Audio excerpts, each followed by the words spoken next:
First, thank you to the Ad Club and, of course, to Google for hosting us. As was mentioned, Google's been a great partner of ours during our expansion, especially since we're such a digital company. So it's fun to be up here in their offices. So let's see. Tough Mudder. So as was said, my name is Nick Korbacheski. So I'm in charge of basically customer acquisition, retention, and analytics at Tough Mudder. I'm going to tell you today a little bit about Tough Mudder, and really what I'm going to focus on is our amazing growth story, which many of you may be familiar with, and how that story was fueled through very close adherence to some fundamental brand principles that have become very important to our customers, that were really one of the secrets to our success. But then subsequently created some sort of unique and vexing problems. We went out to create a loyalty program.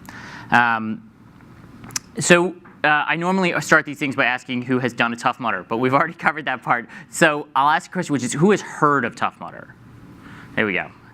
So it's been interesting with my couple of years with the company. When I first started talking about it, you'd go to presentations and maybe like a quarter of the hands in the room would come up and be like, what is this thing with the mud runs? And now we have this great brand recognition. I also love the ratio of people who've heard of Tough Mudder to people who've done Tough Mudder, because that means there's plenty of customers to be acquired out there. So just, even though you've all heard of it, just for a little bit more background, and I'm going to start with a short video that just gives an overview of our company. I'm telling y'all, you inspire the hell out of me. When those haters are out there telling us we can't achieve goals, you're the ones that step up and you get it done.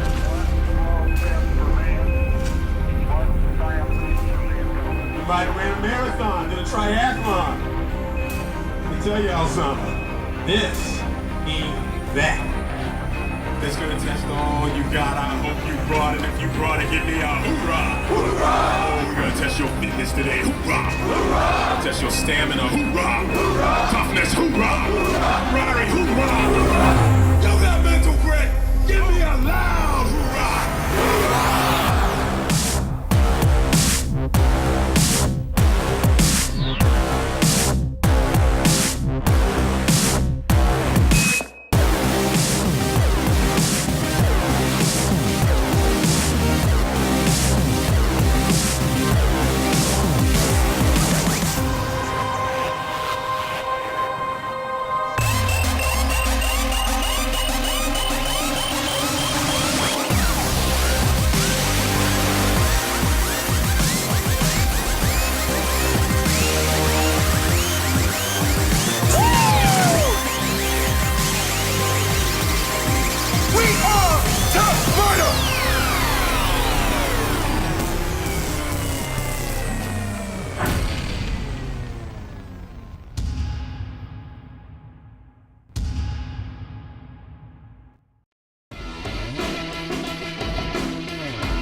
So there you go. That's Tough Mudder in a short video.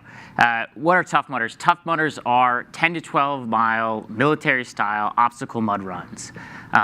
What's interesting about our product is that it's designed to. It's a challenge. It's not a race. So it's designed to be completed as a team. Many of the obstacles require teamwork. It is untimed.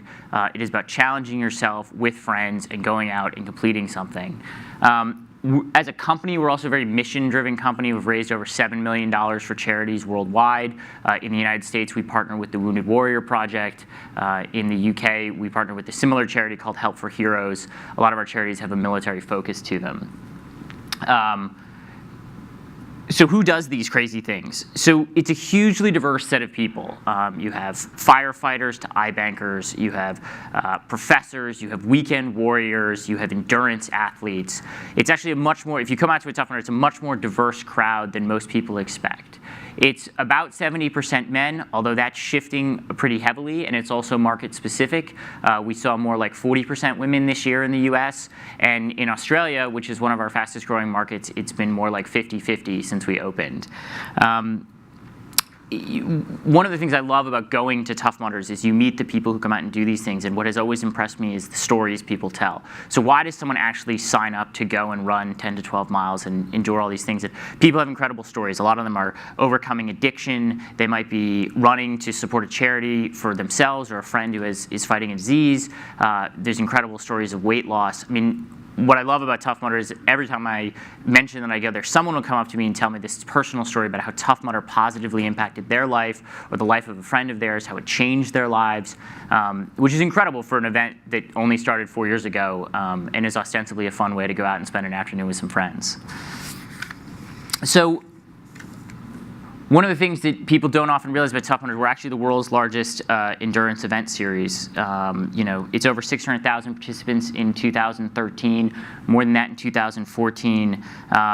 We have 60 plus events now in 7 countries, and it's part of a movement which is a bit of a major phenomenon. We have some colleagues in here today from Spartan Race, which is another similar obstacle mud run series.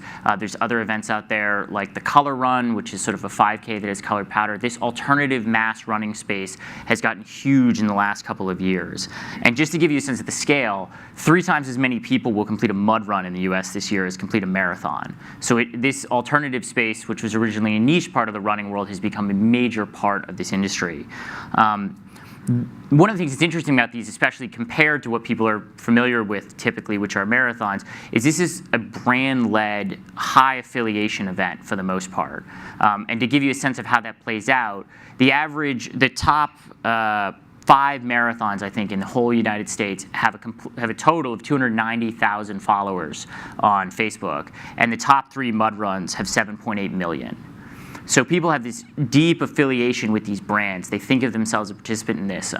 You guys may be a little spoiled here in Boston because the Boston Marathon is such a brand of its own right, but in many cities, the official marathon doesn't have much brand or cachet associated with it, whereas people will talk about doing a Tough Mudder, doing a Spartan Race.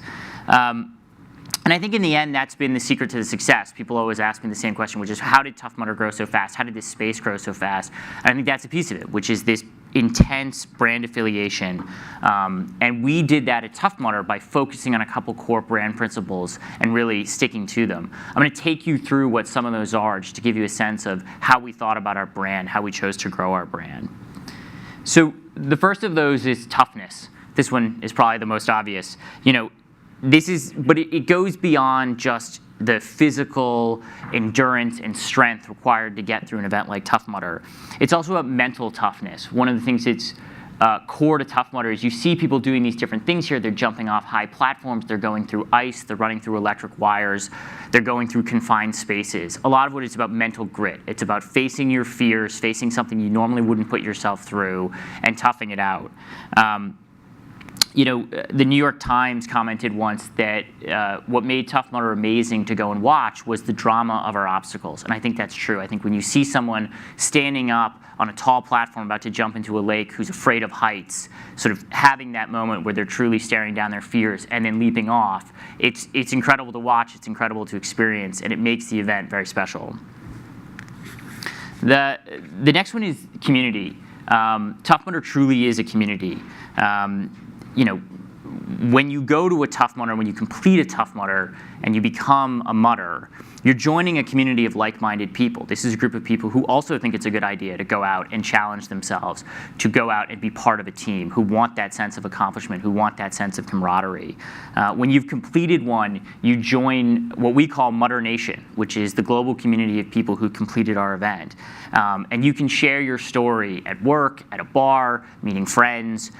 We know that most people find out about our event through word of mouth. So it's really people who've done our event telling other people that spread our brand more than anything else we do. On top of being a community, we're fun. It's as tough as a Tough Mudder might be. We don't take ourselves too seriously, and neither do our participants. And you can see here, these are people dressed up in funny costumes, people getting their head shaved before the event. Hard to see, but there's a picture in the upper corner there of a guy completing one of our obstacles dressed in a chicken suit. I've never been to a Tough Mudder and not seen at least one person in a chicken suit, which tells me that our participants have not lost their sense of fun throughout. And I think people see it as an opportunity to dress up and hang out and do something silly, do something unusual. I have run a Tough Mudder in a pirate costume. I have run one, I think, in a banana costume. And it actually heightens the event experience to go out and do something even sillier. It's sort of a mix between a marathon and Halloween. So our community keeps that going. None of this is organized by us. We don't tell people to wear costumes. They just show up doing it. So they bring the sense of fun as much as we do. But layered onto that is a real element of sincerity. As I mentioned, we're this purpose-driven organization. We raise money for charities that matter to our participants. And we're very sincere about the event. If you go into our offices, which are in Brooklyn, we have a huge sign on the wall which states the mission of the company, which is to create unconventional, life-changing experiences. And we really believe that. As I mentioned, I get people come up to me all the time and tell me how Tough Mudder has changed their life. That is our intention. That's why we're also very sincere about what we're doing and why we care. How sincere are we? How sincere do our participants believe that? In the middle of this frame, you'll see a leg with a Tough Mudder tattoo on it. That is a real tattoo. That is not a fake tattoo. Over 4,000 of our participants have had the Tough Mudder logo tattooed on themselves after an event. And if you think about that from a brand marketer's perspective, it's sort of a brand marketer's dream come true that people want to tattoo their image on themselves. For a long time, we had a partnership with Degree Antiperspirant, and they had a slogan at the time which was "No quit in here." And we had this big obstacle, which is about it's a quarter pipe that you run really fast, try to jump up, and they printed this huge "No quit in here" Degree sign on it. And afterwards, people started getting "No quit in here" tattoos, and we were sending those to Degree, and they said, we've been a consumer products for all these years. We never dreamed that anyone would tattoo any of our logos or phrases onto themselves, but it was such an intense experience to go through it with Tough Mudder that it aligned them that way. So what else are we? We are a very social company. We were one of those companies that came up on social media. And we built our community by posting a lot of content on there before a lot of corporations were really doing that, and by having very social participants. Now, we have a huge advantage, which is our event is very visual. It's very easy to post a picture of yourself either completing an obstacle or covered in mud at the end of an event. People want to share that. But in addition, I think one of the things that fascinated me about Tough Mudder, especially before I joined the company and then afterwards how we've continued that internally, is the casual way with which we communicate online. If you look at what we're doing here, this is the voice of a friend in a community, not a business. We have these sort of irreverent things, True Calm and Start Training. Below is a post we did in 2011 when Hurricane Irene was bearing down on the East Coast, and instead of taking it very seriously, we threw a Tough Mudder headband on it and said that a hurricane's a training partner to a true Tough Mudder, and you should get out and run. There's a funny poster up there about a marriage proposal, and for those who can't read it, it says fact, 99.6% of marriage proposals while wearing a Tough Mudder orange headband have been successful. Fact number 2, don't propose to a girl who already has a restraining order against you, 0.4%. So we can say and do things that I think a lot of brands can't, and that authentic voice resonates extremely well with social media. I think people are used to being communicated with their friends, and when people bring that overly corporate, sanitized voice, it stands out and it feels awkward, and it isn't as enjoyable and it doesn't spread as quickly. We continue that sort of anti-corporate casual voice on the course and through the experience as well. We have funny signs on course that make fun of the participant as they're running, that taunt them. We have obstacle names that are very silly. We have the Arctic Enema, balls to the wall, just the tip. I mean, these are the way a group of friends who got together through an event might name their event obstacle something silly, but a company might hold back and say, well, is that going to offend somebody? How's that going to look in a PR press release kind of thing? And we just ignore that and just have a very authentic, real voice. Another element to our event is that it's very egalitarian and authentic. And this egalitarian thing is very important to us, and it's taken us a while to really understand how our community has absorbed it. But basically, everybody who finishes a Tough Mudder is inducted into this fellowship of other people who've completed it. The symbol of that fellowship is the orange headband that you're given at the end of the event. And it's something that you cannot buy. You have to earn it. And so it gives it authenticity with everybody else in the community. You know what it means when you see someone else with an orange headband. And with that comes this sort of egalitarian equality that spreads throughout it. At all of our events, if you complete a Tough Mudder, you are a Tough Mudder. You are part of Mudder Nation. It doesn't matter where you did it. It doesn't matter what year you did it in. You're part of the community at that point. And people know what that symbol means. I like this. There's a picture in the middle here of a woman who's completing one of our events, and she has a T-shirt on that says, "Give me the effing headband." And she's going in to do this and sort of give me this opportunity to join this community. And I think that universality really resonates with our customers. One of the reasons the headband means something, one of the reasons this egalitarian community can exist is because this is a really authentic experience, right? You know, that picture on the other side really sums it up. This is real mud. It's real ice. It's real electricity. You're crawling under barbed wire. This is not a simulation. It's not a video game. It's not a sanitized, controlled environment. This isn't Disney World. It's a mud run. And you're going out and you're really running through the woods and challenging yourself. You're really getting shocked. You're really jumping through fire. And I think that means something, especially in today's era where so much is digital, so much is simulated. I think people take a lot from sharing genuine, authentic experiences. So looking at that picture on the right of people crawling through mud, it's probably very cold. They're probably 7-8 miles into a 12-mile course. You have to ask yourself a question that we ask ourselves all the time, which is, sure, that may be something that sounds fun to do, but is it something that you want to do twice? Which is kind of what we bring to the core of what I'll be talking about today, which is our loyalty program. So we had a really interesting problem about 1.5 years ago when we sat down, which is people who complete a Tough Mudder have a very high stated intention to repeat. We asked them multiple ways over multiple amounts of time after the event, immediately, and then a few weeks later, or months later, and again, they say, I really want to come back and do another Tough Mudder. So we feel like we have this great opportunity, but we weren't seeing the repeat rate that equaled that intention. And we felt like there was an opportunity there, and we really wanted to pursue it. So we set out to create a loyalty program. This is common in business, felt like one of those things you should do. You go out, you create a loyalty program, it incentivizes people to come back. And we figured we'd begin by asking some basic questions. We thought we'd go out to our mudders and ask them some questions about what would make them want to repeat, what the barriers were to repeating, all very standard stuff. And we learned a lot from talking to our customers, but the main thing we learned is that consumer insights can be their own obstacle. We found that mudders told us a lot of really interesting stuff, and a lot of it was really contradictory.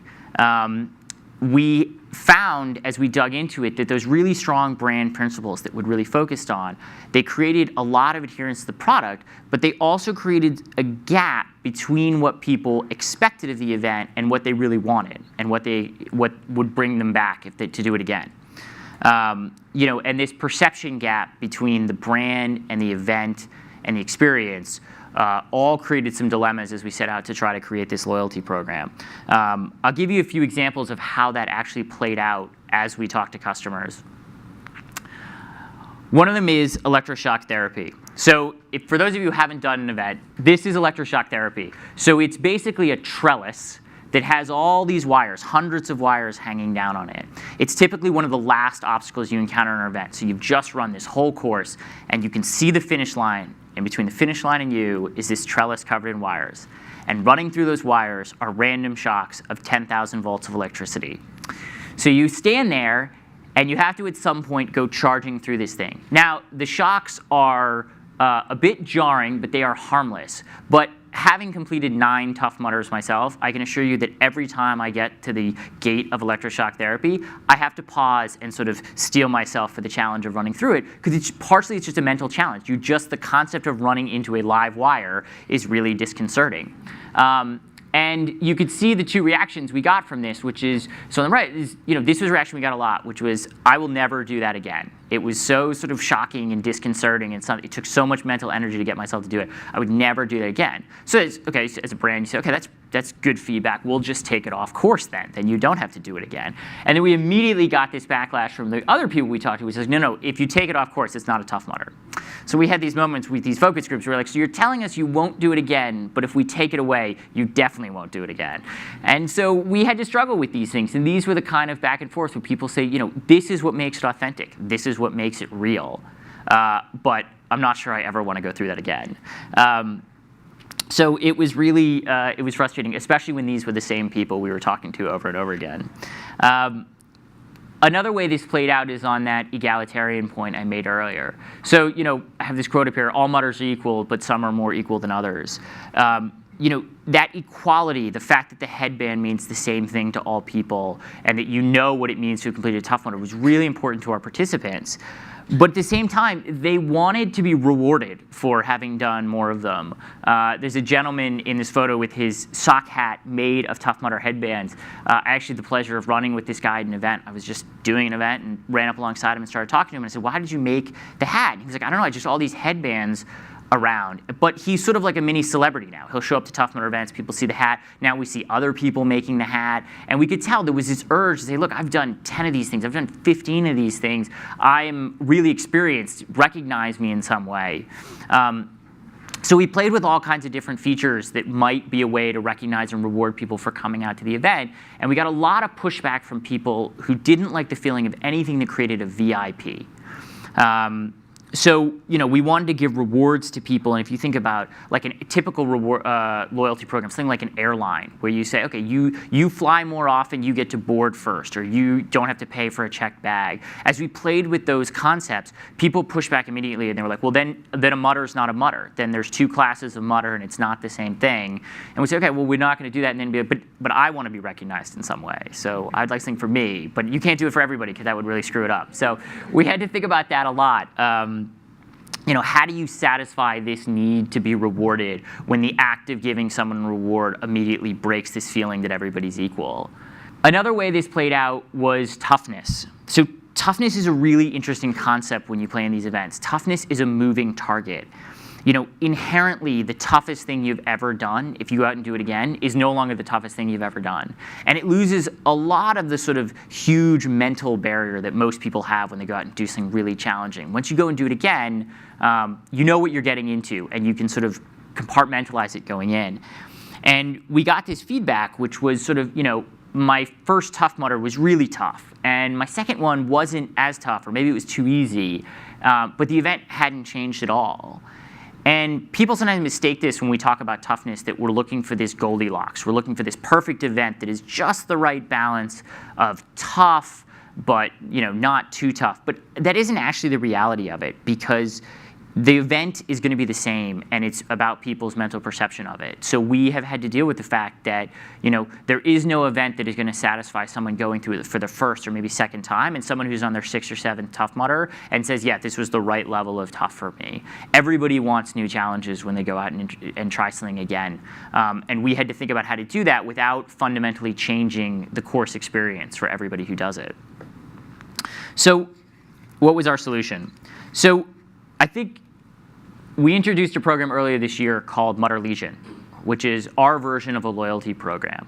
But in the end, our big insight was it's not a loyalty program. It's a recognition program. It's about recognizing people who've been a part of our community on a really deep level. And it isn't about earning rewards or VIP status. It's a qualification for additional challenge, for responsibility on the course, for leadership of other mutter. It's about introducing people to the event. It's about making sure everybody gets through it safely. And it's signified here, this is our logo for it, it's signified by these colored headbands. The colored headbands are the core of the external recognition of the program. You can see this little triangle we've built here, which sort of shows the different colors and the different number of times you've completed a Tough Mudder, starting from your 2nd Tough Mudder, where you get a green headband, going up to your 10th Tough Mudder, where you get a black headband, which is sort of lined in orange. And people wear these. I love this chart because one of our designers was working on it. We had the one-time Tough Mudder, and afterward, he just slapped the "your lazy coworkers" on the bottom as people who have no headbands. But again, our focus here is on recognition and not rewards. I would say that this is more like this is less like Delta's, silver, gold, platinum status, and more like the karate belt system, where getting a different belt is not about being more important than anyone else. It's a qualification for more responsibility, for more challenge, and a lot of responsibility to help other people. That plays out in a very real way. when we dealt with the challenge question, we decided we were going to, instead of just trying to make the event more tough to satisfy the people who come back, we added a different element to it, which is we added this thing called Legionnaire's Loop. We call people who are members of the Mutter Legion who have one of those color headbands Legionnaires. And we decided that instead of just amping it up, we would create this second little lap, which is basically if you're wearing a colored headband when you're out on the course, you can go and do this extra loop.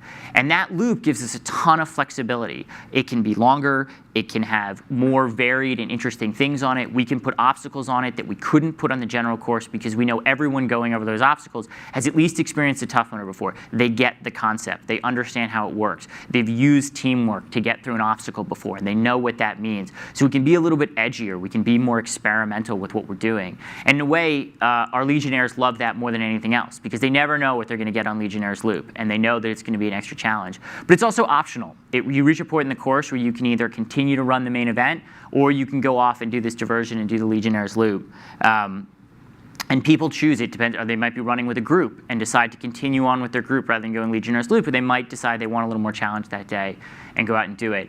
And it's ended up being a fabulous solution to this question of how do you make an event tougher without ruining it for people for whom it's their first time. So one of the last challenges that we had to solve was this electricity one. And I just thought I'd share this because it was a fun Tough Mudder style solution, which is we sort of looked at all these people and said, OK, you don't want to get electrocuted. We get that. So we're going to create a bypass. And the bypass goes around electroshock therapy. So if you've done a Tough Mudder before, you can use your Legionnaire status to go around. But if you go around, you're going to face a special Legionnaire-only obstacle. And instead of getting electrocuted, you're going to get lit on fire. Which was shockingly popular with our participants. It turns out people love to get lit on fire almost as much as they love to get electrocuted, and people were thrilled by it. This is an obstacle called Fire in Your Hole that we introduced this year. It's basically just a giant slide, and at the bottom of the giant slide, you go through a wall of fire, and then you get launched about 10 feet in the air and splashed down in a pool of cold mud. People love it. We've gotten just unbelievably positive feedback about it. But I think people also love the idea that when we said, OK, you can go around the electricity, it wasn't just you can skip it. It was, here's a different kind of challenge for you. Here's a new and exciting thing for you to do. It's been at a lot of our events this year. It'll be even more next year. Got some incredible photos like that one on the bottom there. Having done it myself, I can show you that at first I was like, oh, it's not so bad, it's a slide. But you get to that slide and you look down, it is a giant slide. And there is a huge wall of fire roaring at the bottom. And you have to think to yourself, wow, maybe I'll take the electricity next time. This seems a little more daunting than I thought. So that is Fire in Your Hole. So that's how we got around that. And the net result was Mutter Legion. And we talk here about, in a lot of the branding for it, we talk about what the different principles are that lead this. And we talk about some of these particulars, like you can bypass electricity, you get access to Legionnaire's Loop, you earn the colored headband. But I think this help your fellow Mutters is one of the most important things, and it's one of the ones that the community has, as our community often does. They take things we put out as ideas and they embrace them and they turn them into reality, which is this concept that if you're on the course and you're wearing a colored headband, you have a responsibility to look around and find people who are struggling, who are tired, who hit an obstacle and have no idea how to get over it, maybe have been separated from their team and aren't quite sure what to do from there, and to bring those people under your wing. It's your job to bring new people to the event and introduce them to the experience. And I have been blown away by how much our community has embraced that, how much those people, especially those people wearing those black headbands, see themselves now as an extension of our team. They're the guides. They're the Sherpas leading people through this. And we see that all the time at our events, and it's incredibly exciting. And like most things at Tough Mudder, whenever we introduce things and the community grabs hold of it like that, we're as excited as anybody else to see what's going to happen next, because the community is going to take it in a direction we probably never expected, and we love that. So Mutter Legion introduced earlier this year. It has been hugely successful for us. We were very nervous as we pressed the button to launch it for the first time. Whenever you change an event that people feel as personally about as they do about Tough Mudder, you have a little bit of trepidation as you hit the button. I remember sitting in the office watching the emails go out thinking, OK, this will be interesting. And it took a little time for people to adjust to the colored headbands just because the headband was such a central symbol to the event. But once people latched onto it, once people came to our event and experienced it, they loved it. And they talked about how much they appreciated the fact that we'd thought about all these things, that we didn't go out and offer them something special that would, rewarded them in a way that made them feel like a VIP and separated them from their fellow mutters. We didn't say, you're not a real mutter unless you've got a, black headband instead of an orange headband. We've kept that element of, if you complete a tough mutter, you're part of Mutter Nation. But we've added these extra elements to it. And it's been very rewarding for us. We have not only seen the kind of increase in repeat rate that we had hoped for out of the event, but we've gotten fabulous feedback from our community, which is, in the end, almost more important to us, because it tells us that we're doing our homework, that we're doing the right things, and that we're using consumer insights intelligently when we set out to design products in our marketing department. So that is the story of Mutter Legion and consumer insights. Thank you. I think I moved through this quickly, so I'm happy to answer any questions anybody has about Tough Mudder and what we've done in our experience. So, right, we have a microphone here. Whoever, want to raise your hand if you have a question? I'll bring the mic to you. Thank you. You guys have an amazing brand, and I'm just curious how you got the sponsors involved so early and in so many different ways. Sure. I think part of it, again, is we have a very visual event. So it's attractive to, we had the sponsor community reaching out to us almost immediately. But one of the ways we got our sponsors involved, and we call them partners, and I think that's actually a more fitting term for us, is they really are our partners. That we looked across an event and said, how can we heighten our event experience through the use of different brands, of different products? And I think that's been the secret to our success in that department. I think early on, we faced that challenge, that I think if you've got a brand that's growing, that's got some traction, people say, oh, I want to be associated with you. We'll pay you to slap our logo on something. And we were very disciplined early on about saying, no, how is this going to make the event experience better? I think a good example of that, if you look at our partnership with Dos Equis, right? Obviously, we want a beer at the finish line, but Dos Equis has gone so far beyond that, and did from the very beginning of working with them. They have branded the electroshock therapy. They incorporated Tough Mudder into their Most Interesting Man Alive campaign, and sort of had the most interesting mutter in the world. We were the only product that was ever incorporated in that campaign that wasn't a Dos Equis product. They've built this amazing activation in our event where they have this 2-floor soundstage that they set up that's like a combination of sort of bar and nightclub that they roll onto fields in the middle of nowhere and set up every time. And people think of that stage, that obstacle, that beer as a seamless part of our event. They pose in front of the giant inflatable Most Interesting Man in the World poster that we've got. And I think by thinking those through very carefully and saying ahead of time, how is this going to be something that participants are going to talk about, not as an extra, not as an outside corporation coming to our event, but part of the event, has made a huge difference. When we first started, I think we were tempted to sort of take the opportunities that were presented to us, and I think that discipline helped. And it's played out more than anything else to me in the staying power. I mean, we've had sponsors for years across multiple markets. Under Armour has been our global sponsor from almost the beginning, and has done a lot with us. We activate with them. We're incorporated in their marketing campaigns. They're incorporated in our marketing campaigns, and there's a seamless relationship between those two brands that makes a huge difference.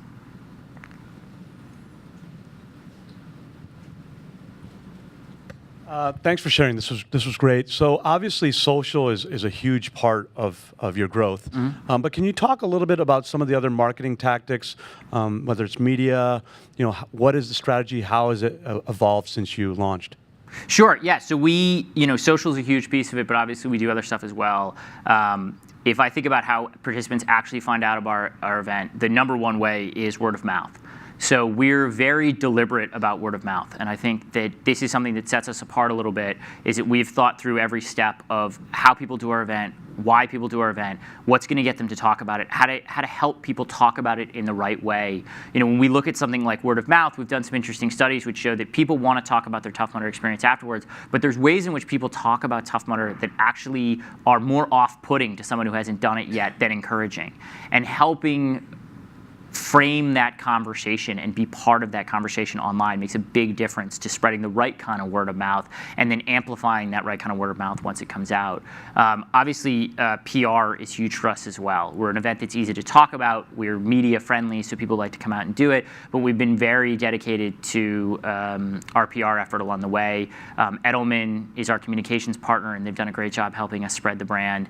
But we work very carefully in every market down to the local individual local reporter from the local newspaper up to huge media outlets, and you'll see us on things like the Today Show and Michael and Kelly, but then you'll also see us in the local town newspaper with a big spread when we get there. In addition to that, we obviously have paid media that we participate in across all platforms. We use a multi-channel strategy. We're really out there. We're part of that generation of companies, and there's lots of others like that were sort of started right at that just time where you could really go full digital from the very beginning. And we've stayed completely digital. We stay away from sort of practical advertising for the most part, partially because it's so easy to spread our message online. So I think those cover the main channels where we kind of get out there and talk about our event and help people become aware of it. Obviously, when you're a brand like us, we're only 4 years old. So if you think about that, we did our first event in 2010. Like a lot of what the challenge has been just making people aware that this product exists. And then we talked to a lot of people like, oh yeah, I've heard of Tough Mudder. And you say, well, what is Tough Mudder? And they're like, I don't know, it involves mud in some way. So like getting to that second level of understanding where people really say, oh, I know what it is, and I know what it really means to do a Tough Mudder. I know what I'm getting myself into if I sign up.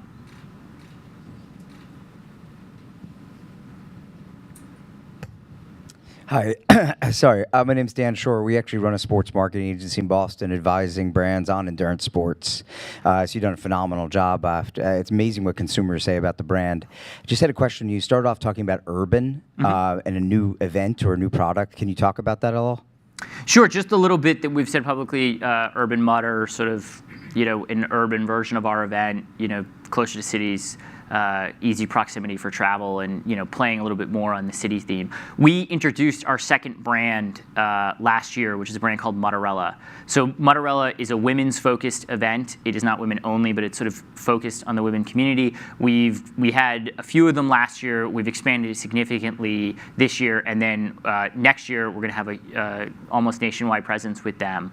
And that's an interesting application of sort of a lot of the same principles that made Tough Mudder great, but in a slightly different product focused on a slightly different market. And I think you'll see that again with Urban Mudder, and certainly we won't stop with Urban Mudder. I think we've learned how to build a brand, put on a great event, talk to a community, stay relevant, stay authentic. So the ability to apply that, there's lots of places we can do that. Mudderella has been an amazing thing. If you go out to a Mudderella event, it's sort of a 7-mile event.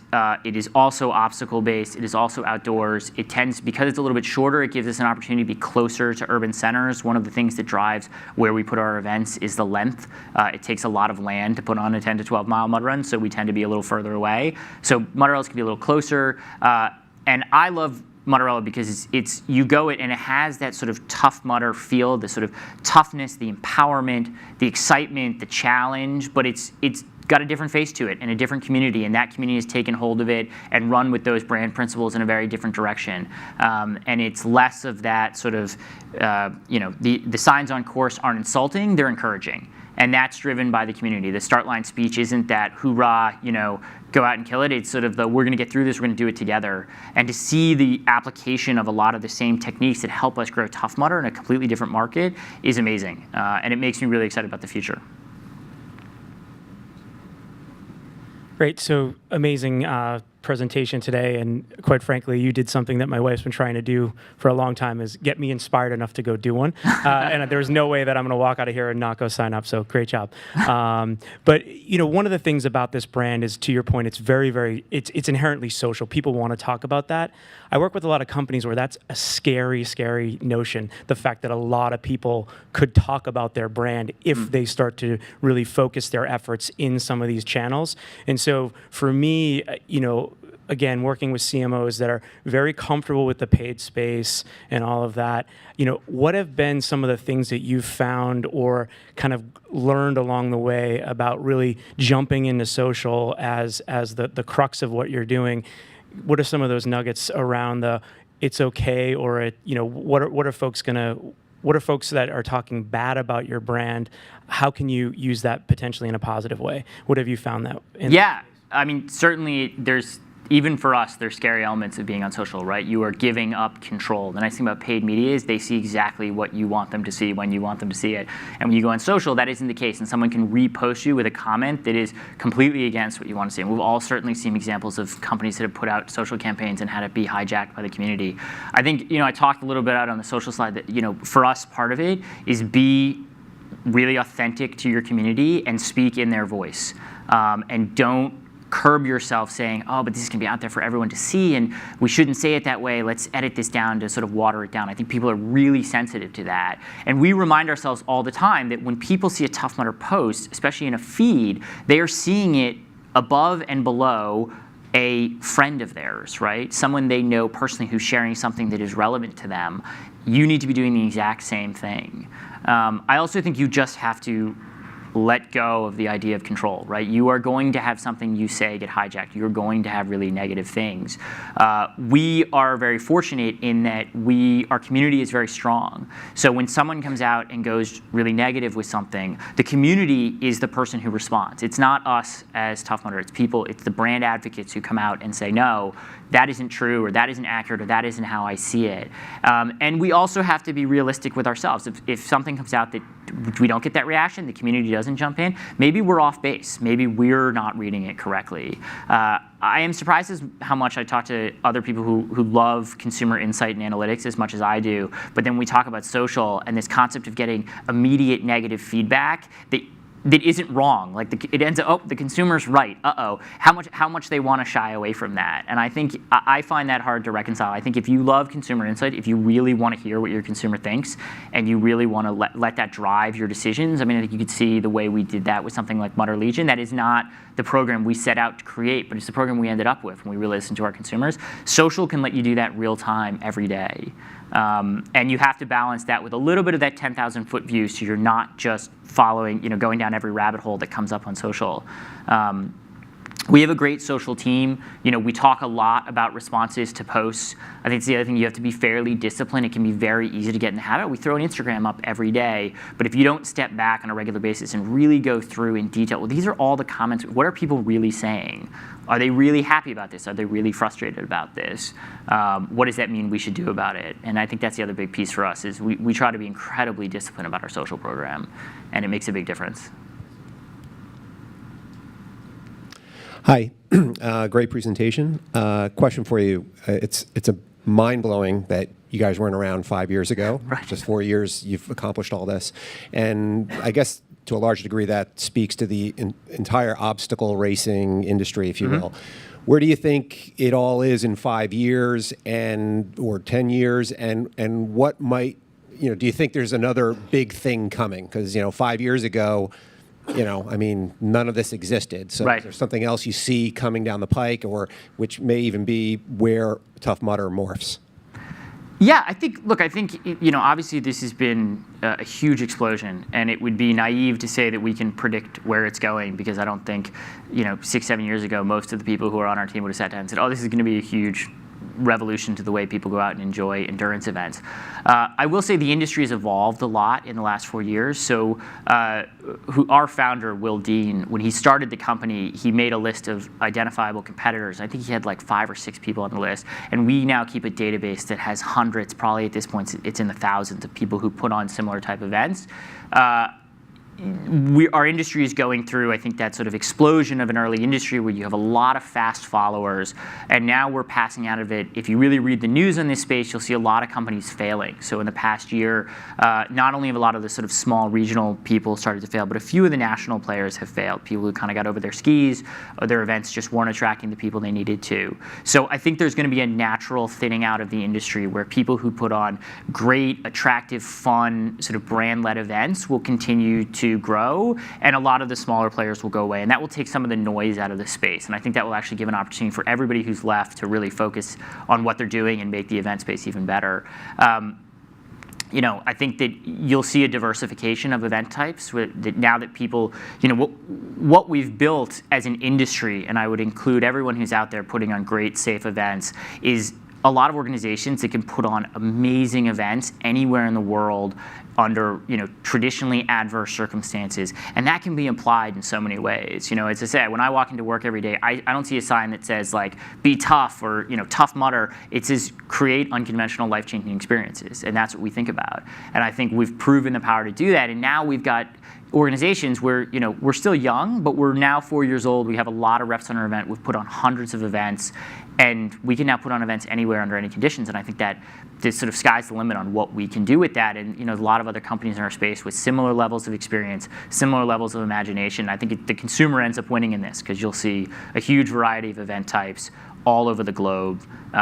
This idea of a global events company is also relatively new. There are very few of those that put those on, except for a select few, and they tend to be music focused. The idea of a global physical events company where people, I go to Australia, I go to Germany, I go to Ireland, all of these people wear the same orange headband. They can talk about the same experience. I think that also creates huge opportunity to take movements global in a way that we couldn't 4 years ago. Oh, sir. I have a quick question for you. Thank you so much for your presentation. How do you deal with the health concern and its potentially negative implication on your brand? Sure. That is a very interesting question, and it's one we think about a lot. So, two things. You got to separate the myth from the reality. The reality is that Tough Mudder is very safe. It's actually sort of statistically much safer than going out and doing something like running a marathon.